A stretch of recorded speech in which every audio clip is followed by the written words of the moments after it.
আজকে জাতিসংঘের মানবাধিকার অফিস জুলাই আগস্টের যে বিপ্লব সেই সময় তাদের উপরে কী ধরনের অপরাধ হয়েছিল সেটার একটা ডিটেলড প্রতিবেদন দিয়েছে। কি আছে এই প্রতিবেদনে সেই নিয়ে আজকে স্টার এক্সপ্লেইনস। প্রথমেই তাদের কর্মপদ্ধতি নিয়ে আলাপ করাটা জরুরি। এই রিপোর্টে বলছে যে তারা 230 জনের সাথে কথা বলেছে, গোপনে সাক্ষাৎকার নিয়েছে তাদের। এই 230 জন ছাড়াও এদের মধ্যে প্রোটেস্টার ছিল, ছাত্র, উইটনেস বা সাক্ষী, এরকম লোকজন। এছাড়া 36 জন কর্মকর্তার সাথে কথা বলেছে যারা সেই সময়ে দায়িত্বে ছিল এবং এখন দায়িত্বে আছেন, দুরকমই আছে। এছাড়া তারা বলছে 150টার বেশি মেডিকেল কেস ভালো করে নিরীক্ষা করে দেখেছে, কয়েক হাজার ভিডিও, ফটো, অনলাইন কন্টেন্ট এরকম পাওয়া যাচ্ছিল, সেগুলো তারা যাচাই বাছাই করেছে এবং খুঁটিয়ে দেখেছে।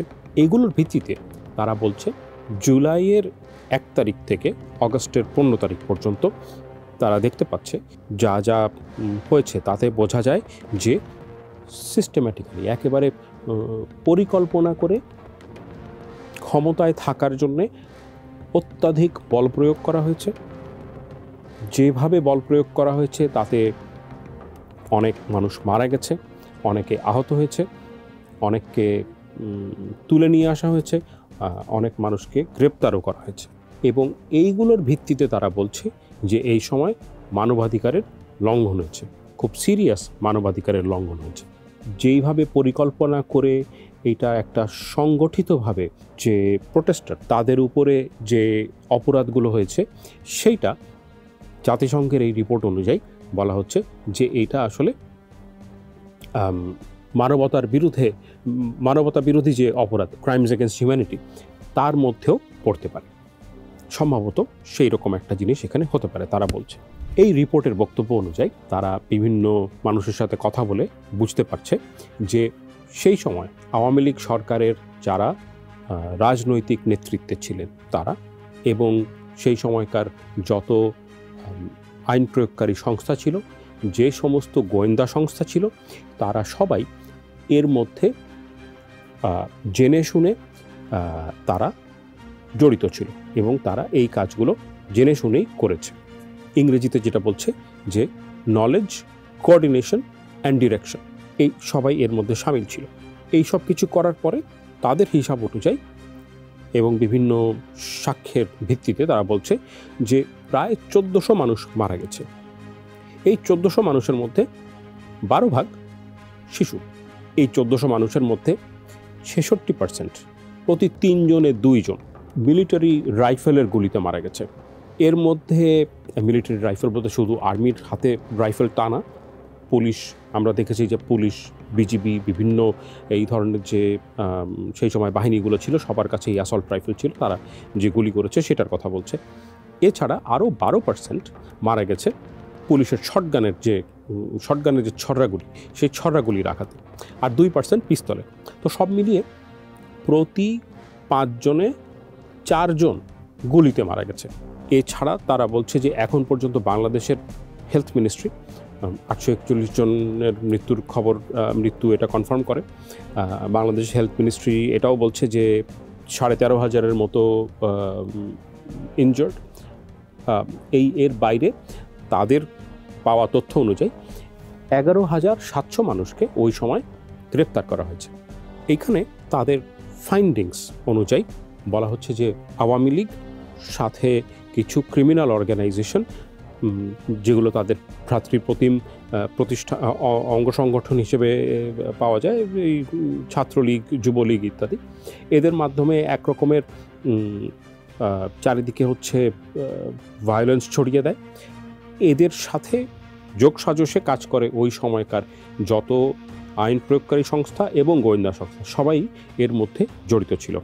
বেশ কয়েকটা বিষয়ে আলাদা করে বলেছে, যেমন হেলিকপ্টার ব্যবহার করা হয়েছে ভয় দেখানোর জন্য, হয়তো সেখান থেকে গুলিও করা হয়েছে, ইন্টারনেট বন্ধ করে দেওয়া হয়েছিল সময় সময়, এবং এই পুরো প্রোটেস্টের সময় তাদের কথা অনুযায়ী শত শত এক্সট্রা জুডিশিয়াল, বিচার বহির্ভূত হত্যাকাণ্ড হয়েছে। অগাস্টের 5 তারিখ থেকে 15 তারিখ পর্যন্ত যখন আওয়ামী লীগ সরকার ছিল না, সেই সময়েও তারা বেশ কিছু ভায়োলেন্সের নজির দেখেছে। তার মধ্যে হিন্দু, আহমদিয়া, আদিবাসী এবং আওয়ামী লীগের উপরে প্রতিশোধমূলক যে প্রতিহিংসা ছিল সেইটার কারণে তাদের উপরে আঘাত এসছে, তাদেরকেও এরকমও কিছু ভায়োলেন্সের কথা তারা পেয়েছে, সেটার কথাও তারা এই রিপোর্টে বলেছে। এছাড়া এই রিপোর্টে বেশ কিছু রেকমেন্ডেশন দেওয়া আছে।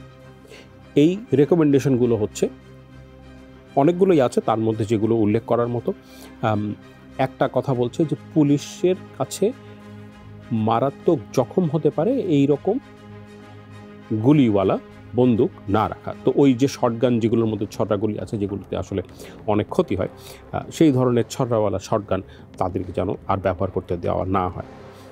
পুলিশের যে আইন আছে সেই আইন বদলে অনেক আধুনিক এবং মানবাধিকারের সাথে সামঞ্জস্য আছে এই রকম আইন করা উচিত।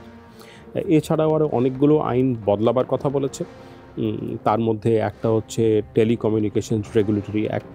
এছাড়া বলছে যে এই যে একটা মামলার সাথে কয়েক হাজার আনআইডেন্টিফাইড অজ্ঞাতনামা অনেককে যোগ করে দেওয়া হয়, আবার অন্যদিকে একসাথে অনেক মানুষকে গ্রেপ্তার করা হয়। এই মাস অ্যারেস্ট এবং মাস ক্রিমিনাল চার্জ দুটোকেই বন্ধ করার কথা বলছে। হেফাজতে মৃত্যুর বিরুদ্ধে আইন করতে বলা হচ্ছে, তারা রেকমেন্ড করেছে। তারা দুটো এজেন্সি বা দুটো অর্গানাইজেশনকে বলছে এগুলোকে বিলুপ্ত করে দিতে হবে। একটা হচ্ছে র্যাব, আরেকটা হচ্ছে NTMC, national telecommunications monitoring centre, যার মধ্যে দিয়ে অনেক নজরদারি হয়। এবং তারা বলছে যে বেআইনি নজরদারিটা বন্ধ করতে হবে আর এনটিএমসিকে বন্ধ করে দিতে হবে।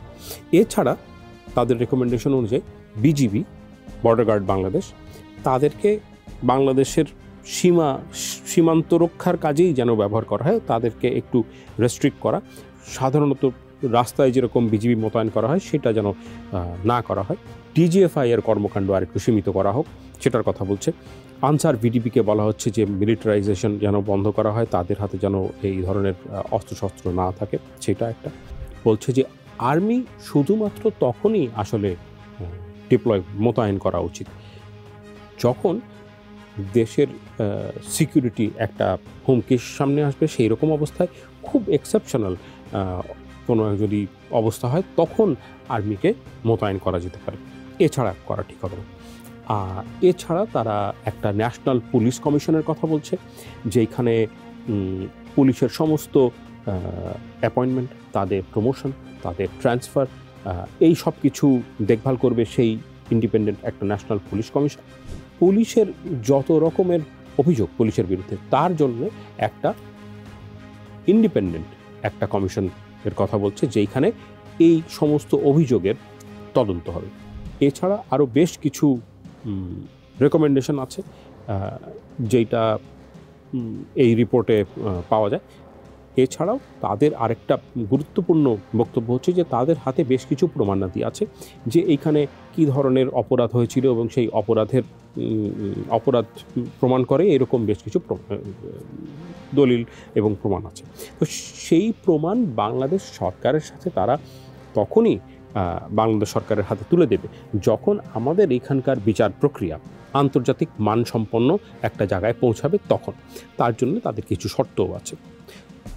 এই সমস্ত কিছুর জন্য সহযোগিতার যদি দরকার হয়, তাহলে পরে আজকের যেটা ঘোষণা দিয়েছেন জাতিসংঘের মানবাধিকার বিষয়ক যে প্রধান হাই কমিশনার ফলকার টুর্ক, উনি বলেছেন যে আমার দপ্তর এই কোঅপারেশনের জন্য সবসময় আমরা প্রস্তুত এবং আমরা সব রকমের কোঅপারেশন দিতে রাজি আছি।